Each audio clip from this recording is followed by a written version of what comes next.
Después del funeral de mi madre, pasé varios días limpiando su antiguo cuarto en la casa donde crecí, revisando años de cosas que había dejado atrás. Mi nombre es Mallory Stewart. Y los 37 años nunca imaginé que sería yo quien tendría que encargarme de todo sola, mientras cargaba con el peso de haberlo perdido. La casa es sencillamente silenciosa mientras abría cajones y closets, tratando de decidir qué conservar y qué dejar ir. Una tarde, mientras limpiaba la mesita de noche junto a su cama, mi mano rozó un sobre grueso escondido debajo del foro inferior. Resopla, estaba cubierto de polvo, como si no hubiera sido tocado en muchísimo tiempo. Me senté en el piso y lo abrí por pura curiosidad. Dentro había una fotografía vieja y arrugada, junto con algunos papeles doblados y amarillentos por el paso de los años. Los observé durante mucho tiempo, mientras una profunda sensación de inquietud se instalaba en mí. Algo en lo que tenía entre las manos dejaba claro que había partes de la vida de mi madre que nunca me habían contado.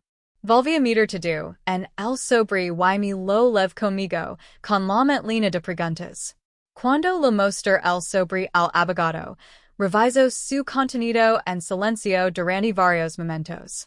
Luego, su expresión cambió. Su rostro palideció y, en voz baja, dijo: Dios mío, no dejes que tu humana se hundir. Mi corazón comenzó a latir con fuerza mientras sus palabras quedaban suspendidas en el aire. Me quedé paralizada, incapaz de responder. Fuera lo que mi madre había ocultado durante todos esos años, estaba claro que la verdad tenía el poder de destruir todo lo que yo creía saber sobre mi familia. Y eso apenas era el comienzo. Antes de profundizar en este impactante descubrimiento que puso mi mundo de cabeza, me encantaría saber desde donde nos estás viendo hoy. Escribe tu ciudad en los comentarios de abajo. Y asegúrate de suscribir para más historias de la vida real como esta, todos los días.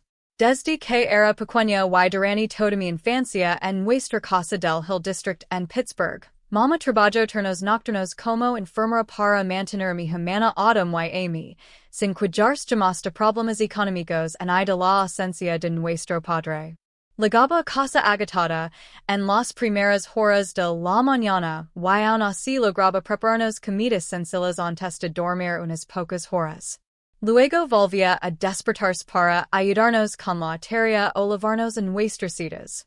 Mama se hacía cargo de todas las cuentas con su salario modesto, muchas veces privándose de cosas para ella misma para que nosotros tuviéramos útiles escolares o algún gusto ocasional, como un helado después de una buena bolita de califications. Nos protegía de cualquier amargura relacionada con el hombre que se fue antes de que yo naciera, y prefería enfocar su energía en asegurarse de que nos sintiéramos seguras y amadas todos los días. Su fortaleza se convirtió en la base de nuestras vidas, mostrándonos a través de acciones silenciosas como perseverar. Sin importar los retos que se presentaran, Mama siempre se esforzó por dividir su tiempo y su cariño de manera equitativa entre Adam y yo, para que ninguna se sintiera excluida o menos importante. Se aseguraba de alternar salidas especiales. Un fin de semana llevaba a una de nosotras a la biblioteca y al siguiente a la otra al parque, garantizando que ambas tuviéramos atención individual. Mama prestaba mucha atención a nuestros diferentes intereses. Recordaba el amor de Autumn por el dibujo y mi pasión por la lectura, comprando materiales o libros que coincidieran con lo que más disfrutaba cada una. Se sentaba con nosotros por separado para escuchar cómo nos había ido en la escuela, ofreciendo consejos adaptados a nuestras personalidades, sin mostrar favoritismo frente a la otra. Con frecuencia nos recordaba que su amor por ambas hijas era exactamente el mismo, solo expresado de maneras distintas, acordes a quienes éramos como individuos. Aún así, a menudo notaba que mamá se quedaba más tiempo conversando con Autumn después de llegar de sus turnos nocturnos, compartiendo historias de su propia juventud que parecían reservadas solo para ella. Esos momentos tranquilos en la cocina o en la sala se prolongaban mientras yo permanecía en mi cuarto, escuchando voces apagadas, pero no los detalles completos de lo que hablaban.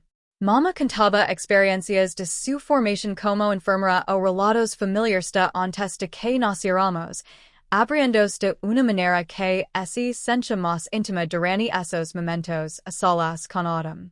Resopla. Ocurría con suficient frecuencia como para que yo empezara a reconocer el patrón, aunque mama nunca lo hacía de forma evidente y con mala intención. Esas charlas prolongadas se convirtieron en algo que observaba desde la distancia, preguntando que hacía que Autumn fuera la elegida para esas confidencias más profundas. Muchas noches de fin de semana, mama lavaba con suavidad a Autumn un rincón de la cocina para hablar en privado, mientras yo permanecía seca, pero sin estar completamente incluida en la conversación. Hablaban de todo, desde amigos de la escuela hasta sueños a futuro, con mama ofreciendo orientación que parecía flor con mayor facilidad en esos momentos. Podía escuchar risas o tonos seriosos que se colaban por la puerta, captando solo fragmentos mientras pasaba por allí o fingía leer en la habitación contigua. La voz de mama tenía una calidez especial durante esas sesiones, tocando temas que rara vez sacaba cuando estábamos las tres juntas. Resopla, eso me dejaba con curiosidad sobre el vínculo que compartían en esos instantes, aunque también entendía que mama simplemente respondía a lo que Autumn necesitaba en ese momento. Nunca se lo reprocha mama. En silencio, asumía que Autumn quizá necesitaba esa cercanía extra por razones que yo no comprendía del todo. Incluso a veces me hacía sentir un poco fuera de lugar en mi propia casa. Guard esos pensamientos para mí mientras observaba sus interacciones, convenciéndome de que se equilibraban de otras maneras. Mama se preocupaba por mí. Esa diferencia nunca se convirtió en resentimiento, porque su esfuerzo general por ser justa era evidente en la vida diaria. Aún así, esa sutil distancia permaneció en mi mente a lo largo de los años, moldeando la forma en que vea mi lugar dentro de nuestra pequeña familia. Me enseñó desde temprano que las relaciones pueden tener capas, que no siempre son visibles para todos los involucrados. Nuestra casa del Hill District guardaba todos los recuerdos de la infancia de Autumn y míos, llena de momentos cotidianos como las comidas compartidas en la pequeña mesa o los días de verano llegando en el espacio limitado que teníamos. Celebrábamos los cumpleaños con pasteles caseros que mama horneaba a pesar del cansancio, mercando cada año con regalos sencillos envueltos con cuidado. Las fiestas traían decoraciones que colocábamos juntas, creando tradiciones que nos unían a ese lugar sin importar lo modesto que fuera. Los proyectos escolares esparcidos por el piso convertían la sala en un espacio de trabajo donde mama ayudaba a las dos hasta entrada la noche. Esas experiencias ordinarias formaron el telón de fondo de nuestra crianza, haciendo de la casa algo más que simples paredes, un contenedor de todo lo que vivimos como humanos creciendo bajo el cuidado de mama. 3 años antes de que mama le diagnosticaran su enfermedad, tomé la decisión de dejar mi trabajo en otra ciudad y regresar a Pittsburgh para cuidarla a tiempo completo, después de que el médico explicó que su salud comenzaba a deteriorarse de manera seria. Dejar mi puesto significó renunciar a la estabilidad que había construido durante años. Pero verla luchar con tareas cotidianas de yo claro que necesitaba a alguien cerca todos los días. Empecé mi departamento rápidamente, organizé la mudanza en cuestión de semanas y me instalé de nuevo en la vieja casa para encargarme de las citas médicas, los medicamentos y todo lo que fuera surgiendo. Al principio, mama se opuso, diciendo que no quería ser una carga para mí. Pero insistí en que era la decisión correcta, porque la familia siempre es lo primero en momentos difíciles como ese. Asumir ese papel cambió por completo mi rutina, llenando mis días de visitas al hospital y aprender sobre su condición, mientras intentaba mantener su ánimo en alto. En las noches en que mamá no podía dormir por el dolor, buscaba mi mano en la oscuridad, y empezaba a hablar de sus preocupaciones respecto a Autumn, mencionando como sentía que ella estaba cambiando de maneras que la inquietaban. La voz de mamá se suavizaba mientras describía pequeñas cosas, como llamadas perdidas o respuestas cortas a los mensajes, que juntas formaban un cambio más grande. Se sinceraba conmigo en esas horas silenciosas, compartiendo el miedo de que Autumn estuviera alejando por razones que no lograba entender. Mamá decía a menudo, Autumn antes me contaba todo, pero ahora es como si hubiera levantado un muro. Esas conversations me van escuchando con atención, ofreciendo consuelo mientras sentía el peso de la tristeza no expresada de mamá por esa distancia creciente. Ella señalaba que Autumn llamaba mucho menos que antes, a veces pasaban semanas sin una conversación real, y su tono estaba cargado de un profundo pesar cada vez que lo mencionaba. Recordaba los días en que Autumn llamaba casi a diario solo para saludar o contar algo del trabajo, contrastándolo con el silencio actual que sentía antinatural. Mamá preguntaba en voz alta algo en el trabajo de Autumn en Filadelfia la estaba abrumando. Sin embargo, nunca obtenía respuestas claras en las breves conversations que tenían. El cambio la inquietaba tanto que lo mencionaba una y otra vez durante nuestras charlas nocturnas, con la esperanza de que yo tuviera alguna percepción que a ella lo escapaba. Escuchar ese arrepentimiento en la voz de mamá me hizo prestar más atención al patrono también. Autumn solo venía de visita los fines de semana y siempre iba temprano, sin cuidarse el tiempo prolongado que solía pasar con nosotros en años anteriores. Sus llegadas sentían apresuradas, con abrazos rápidos y actualizaciones dichas con prisa antes de mencionar compromisos en Filadelfia como motivo para marcharse pronto. Mamá esperaba con ilusión esas visitas cortas, preparando con anticipación sus comidas favoritas, pero las estancias tan breves la dejaban calada después. El horario de Autumn parecía siempre lino, y el patrón de viajes cortos volvió constante, reduciendo el tiempo familiar en el que antes confiábamos. Esas pocas horas juntas resultaban el cambio más que cualquier otra cosa. Mamá se esperaba con frecuencia, y me decía que Autumn parecía estar creando distancia con toda la familia, aunque no lograba identificar la causa exacta. Expresaba su confusión sobre que podría haber provocado ese cambio, preguntándose si la vida en la ciudad simplemente había llevado a Autumn por otros caminos. Una vez dijo, solo desearía que Autumn abriera como antes. Duele no saber qué está pasando con ella. La incertidumbre pasaba mucho en mamá, sobre todo mientras sus propios problemas de salud hacían que la conexión se sintiera aún más valiosa. Se aferraba a la esperanza de que las cosas mejoraran, pero la separación constante aumentaba su carga emocional. Yo también noté que Autumn compartía muy poco sobre su trabajo o su vida diaria en Filadelfia, manteniendo las conversaciones en un nivel superficial cada vez que hablábamos y evitando por completo los temas profundos.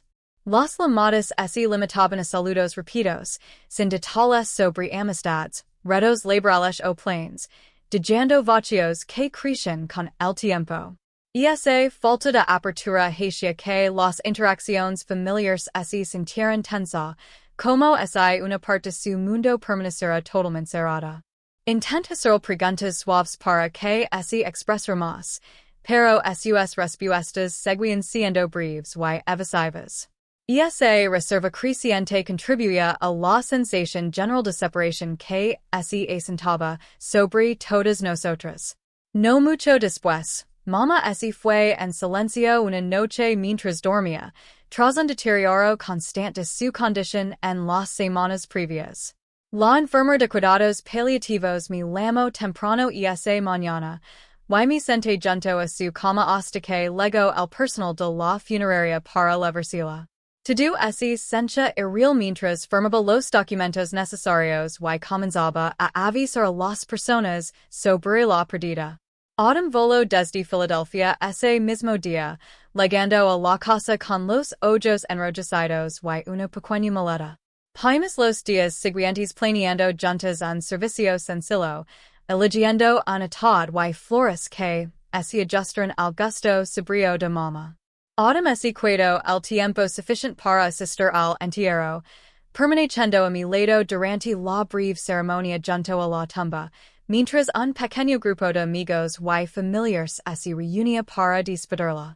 Bajamos el atad y compartimos unas cuantas palabras con quienes acudieron a render sus respetos, manteniendo el evento sencillo, tal como mamá lo habría querido. Autumn ayudó a colocar las flores y habló brevemente con los asistentes después, agradeciendo en nombre de la familia. El día terminó con nuestro regreso a la casa en silencio, ambas agotadas por el peso emocional de las despedidas finales.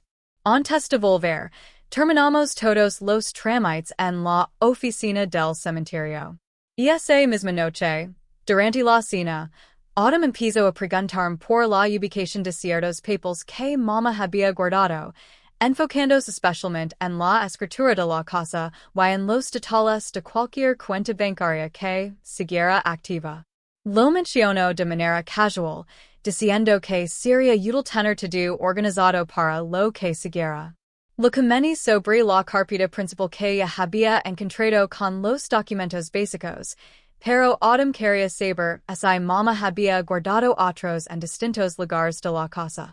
Paso tiempo revisando cajones en el estudio, sacando archivos para hojarlos rápidamente. Autumn dijo: necesito regresar pronto a Filadelfia porque el trabajo se está acumulando. Esa tarde revisó varios papeles, anotando referencias sobre propiedades y finanzas, antes de mencionar que su empleo lo exigía volver cuanto antes. Explicó que su jefe lo había dado pocos días libres, por lo que no podía extender su estancia.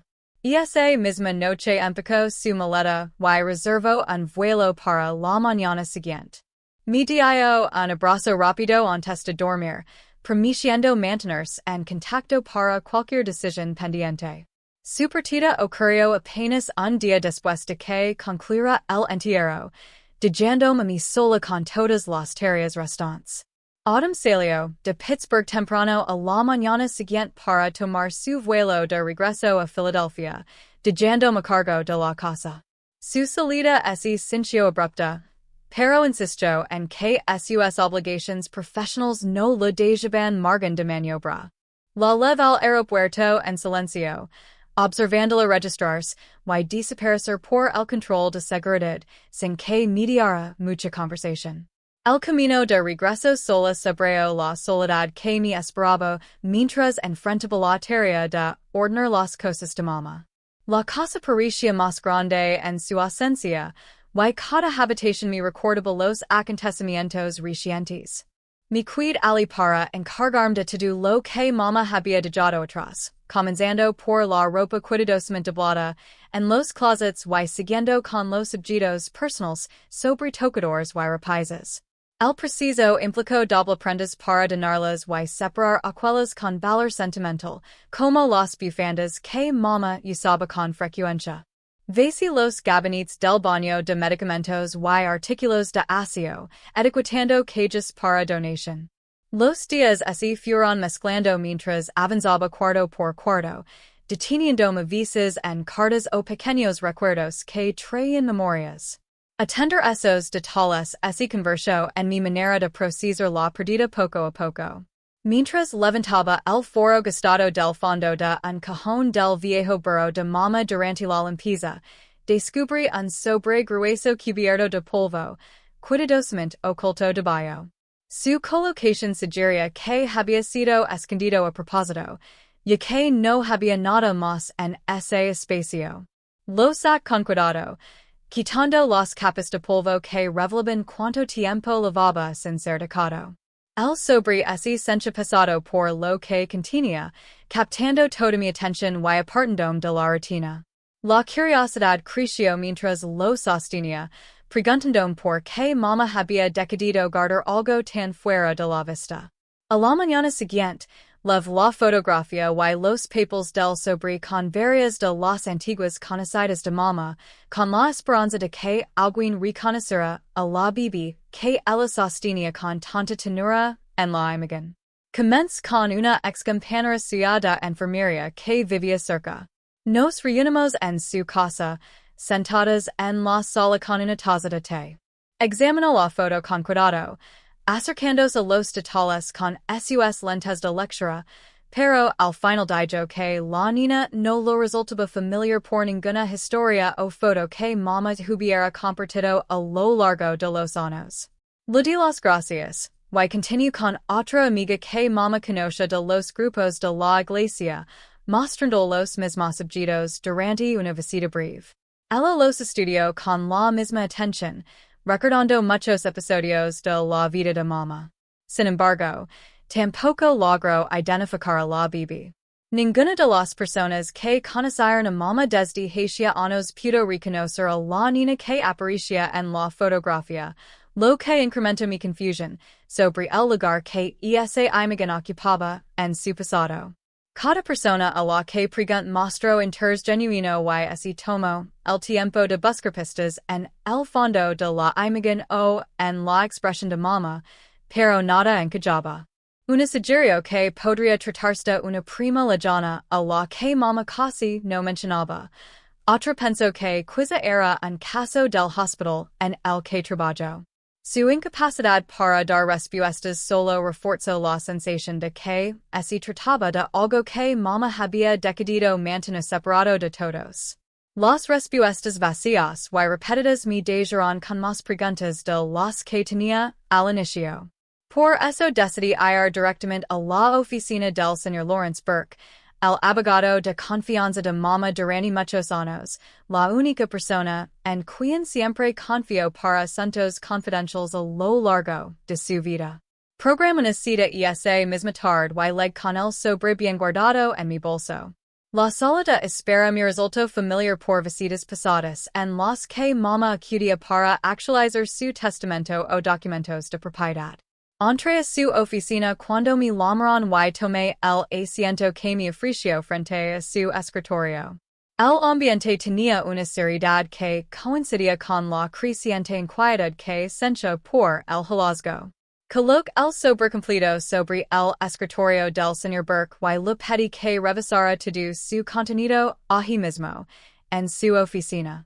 Resopla. Lo abrió de manera meticulosa, sacando primero la fotografía y sosteniéndola a contraluz para verla mejor. Luego desplegó los papeles que la acompañaban, leyendo cada uno con una atención concentrada que se prolongó durante varios minutos. El señor Burke volvió a ciertas secciones dos veces, frunciendo ligeramente el seno mientras asimilaba el contenido. Colocó los objetos con cuidado sobre el escritorio antes de mirarme de nuevo. Estudió los documentos y la fotografía durante un largo momento antes de inclinarse hacia adelante para compartir la verdad que mamá lo había confiado proteger durante tantos años. Comenzó confirmando detalles de los papeles, explicando decisiones que mamá tomó durante una etapa difícil de su vida de la que nunca habló abiertamente. Luego dijo en voz baja: Tu madre quería que esto se mantuviera en privado, a menos que algo así saliera a la luz después de que ella no estuviera. La revelación se fue desarrollando poco a poco mientras él describía los pasos legales que mamá tomó para proteger ciertos aspectos de su vida. Su explicación de ver intenciones guiadas por un profundo cariño y por circunstancias difíciles en aquel momento. Permaneci en silencio mientras escuchaba al señor Burke, sintiendo como si el mundo a mi alrededor se detuviera mientras la verdad completa surgía paisa por paisa. La información transformó por completo las ideas que había tenido sobre nuestra familia sin haberlas cuestionado nunca antes. El señor Burke dio espacio para que el peso de sus palabras se asentara, hablando siempre con respeto hacia los deseos de mamá. Las emociones se fueron acumulando gradualmente conforme se formaban conexiones entre los objetos ocultos y hechos de hace muchos años. Estar sentada allí, asimilando todo, marcó un cambio profundo en la forma en que entendía las decisiones y los sacrificios del pasado de mamá. Ese fin de semana, Autumn comenzó a llamar desde Filadelfia, presionando para avanzar con la división de la herencia lo más rápido posible, sin más demoras. Las llamadas llegaban a distintas horas, a veces por la mañana antes del trabajo o ya entrada la noche, cuando yo estaba tratando de relajarme. Repetía la necesidad de ser todo pronto, citando razones relacionadas con su propio horario y su planificación financiera. Los mensajes de Autumn se volvieron cada vez más frecuentes, llenando mi teléfono de notificaciones que empecé a temer contestar. Esa insistencia me tomó por sorpresa, ya que no habíamos hablado tanto desde la muerte de mamá. Autumn propuso vender la casa de Pittsburgh para convertirla en efectivo, argumentando que una parte mayor debería corresponderla a ella por razones personales que, al principio, no explicó del todo. Durante una conversación, detalló posibles compradores y options inmobiliarias, enfatizando que el mercado favorecía las ventas rápidas. Autumn sugirió dividir las ganancias de manera desigual, afirmando que sus circunstancias justificaban ese ajuste. Mencionó contribuciones pasadas al mantenimiento de la propiedad, presentándolas como fundamento para el desequilibrio. La idea de deshacerse de la casa tan pronto me pareció incorrecta en todos los sentidos. Me mantuve firme en mi negativa a venderla, explicando que conservarla preservaba recuerdos familiares y representaba un vínculo con mamá que ambas necesitábamos. Propuse, en cambio, dividir las cuentas de ahorro en partes iguales y dejar la propiedad intacta por el momento. Autumn escuchó apenas unos segundos antes de descartar la propuesta, insistiendo en que la casa representaba gastos innecesarios. Reafirmé postura con calma, enfocándome en el valor emocional por encima del beneficio financiero inmediato. Esa negativa marcó el primer desacuerdo real que enfrentamos en asuntos relacionados con la herencia de mamá. Una tarde, mi vieja amiga Sarah me envió un mensaje contándome que Autumn enfrentaba seriosos problemas financieros en Filadelfia, con deudas crecientes en tarjetas de crédito. Sarah dijo que se había enterado a través de contactos en común que trabajaban en el mismo sector. Esa información explicó parte de la urgencia detrás de las llamadas de Autumn, aunque no cambió mi postura respecto a la casa. Sarah me aconsejó ser cautelosa, señalando patrones de gasto que se habían intensificado recientemente. Recibir esa noticia cambió ligeramente mi perspectiva sobre las motivaciones de Autumn, pero no debilitó mi determinación. Las llamadas de Autumn se volvieron cada vez más ásperas, llenas de acusaciones y presión desenadas para obligarme a ceder. En varias conversaciones alzó la voz, cuestionando mis prioridades y mi lealtad hacia la familia. Me acusó de alargar las cosas innecesariamente, asegurando que los retrasos perjudicaban a todos los involucrados. El tono pasó de las peticiones a las exigencias, dejándome exhausta después de colgar. La escalada de tensión comenzó a afectar mi rutina diaria más de lo que esperaba. Autumn insistía en que yo actuaba de manera egoísta al aferrarme a la casa sin considerar su situación. Repetía frases sobre justicia y responsabilidad compartida, retorciéndolas para resaltar lo que ella veía como mi falta de disposición a llegar a un acuerdo. Autumn sacaba a relusar promesas de la infancia o supuestas obligations, utilizando apelaciones emocionales para reforzar su punto. Ese estribillo constant empezó a desgastarme, sembrando dudas incluso cuando sabía que mis razones seguían siendo válidas. Muchas llamadas terminaban con advertencias sobre conflictos prolongados, aumentando la tensión general entre nosotros. 6 meses después del entierro, Autumn presentó formalmente una solicitud ante la Corte de Decisiones del Condado de Allegheny para impugnar el testamento de Mama y exigir una división desigual de la herencia a su favor. Los documentos llegaron por correo certificado una tarde, detallando reclamaciones que me tomaron completamente por sorpresa. Resopla. Ella argumentaba que merecía una porción mayor basándose en contribuciones que aseguraba haber hecho a lo largo de los años, solicitando que el juez anulara los términos originales. La demanda forzó la programación de una audiencia en cuestión de semanas, convirtiendo lo que había sido una tensión privada en una batalla legal oficial. Recibir la notificación hizo que el conflicto se sintiera irreversible, sacando todo a la luz. En la audiencia en el Tribunal del Centro, Autumn subió al estrado primero y presentó un largo alegato sobre por qué merecía la mayor parte, afirmando que ella había sido quien realmente había construido la familia junto a Mama desde el principio.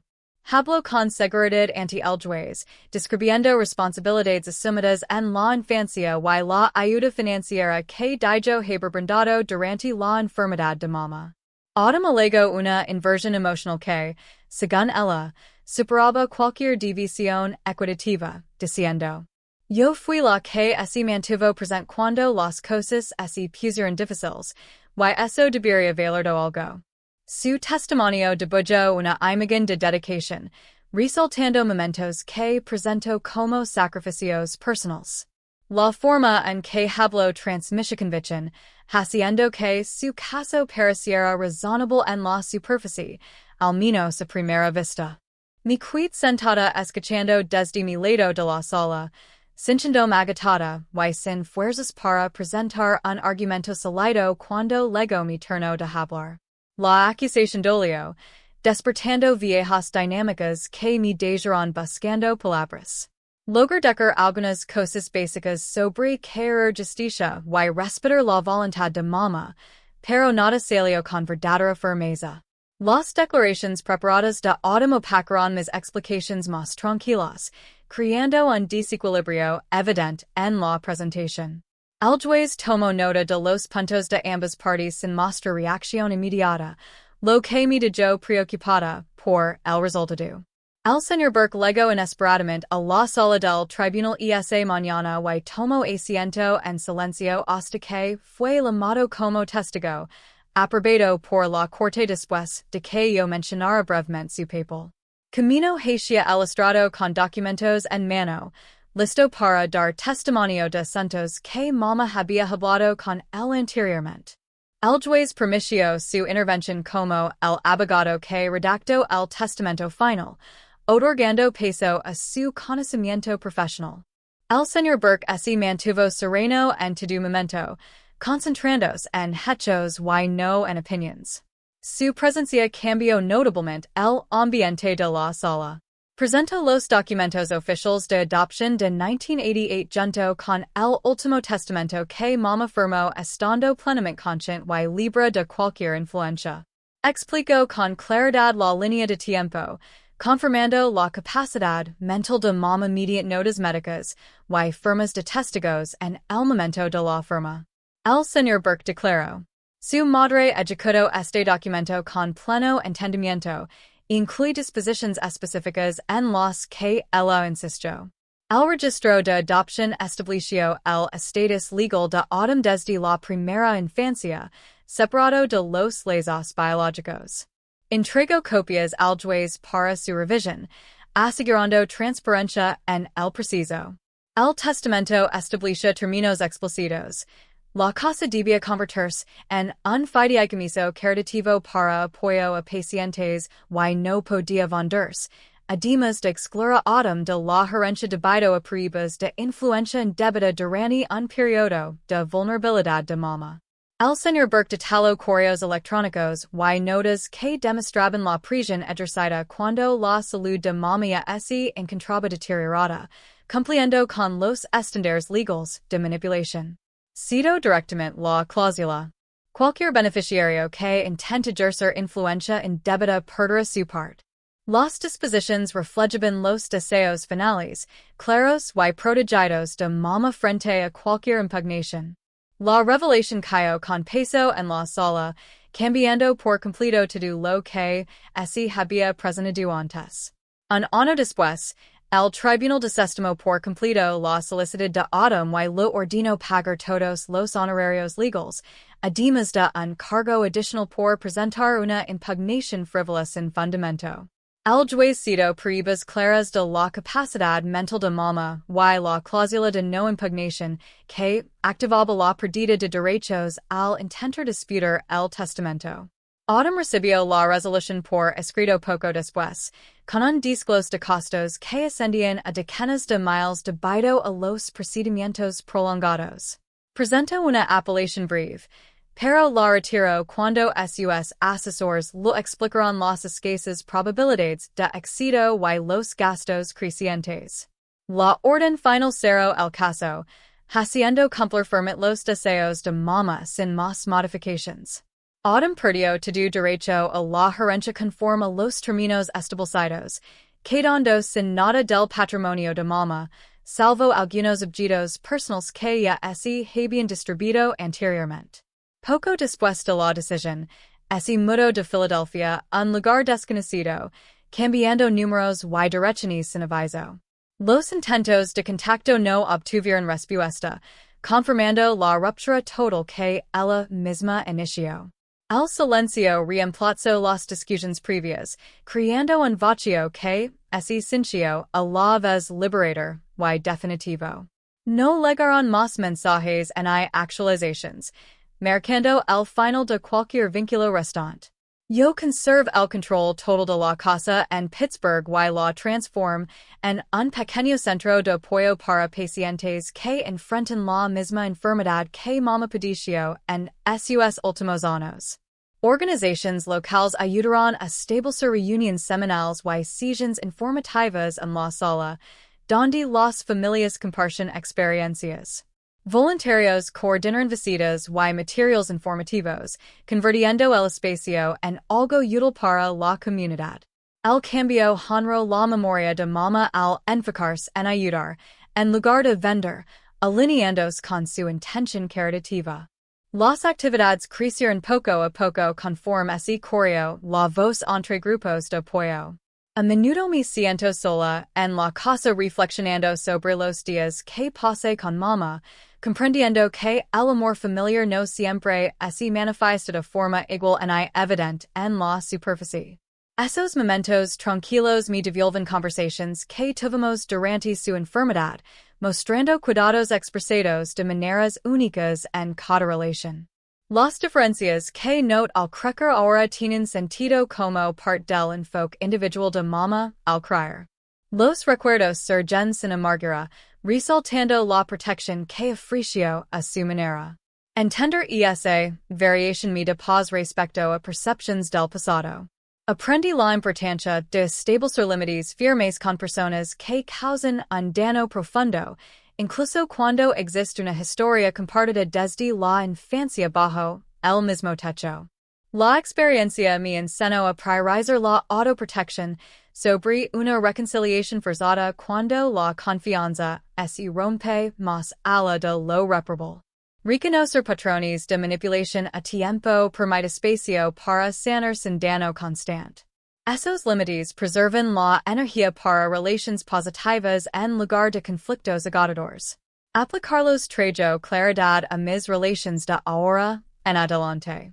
Esta historia demuestra que la codicia y la traición pueden destruir los lazos familiares más rápido que cualquier fuerza externa, mientras que verdades ocultas sobre los orígenes a veces explican tensiones de larga data.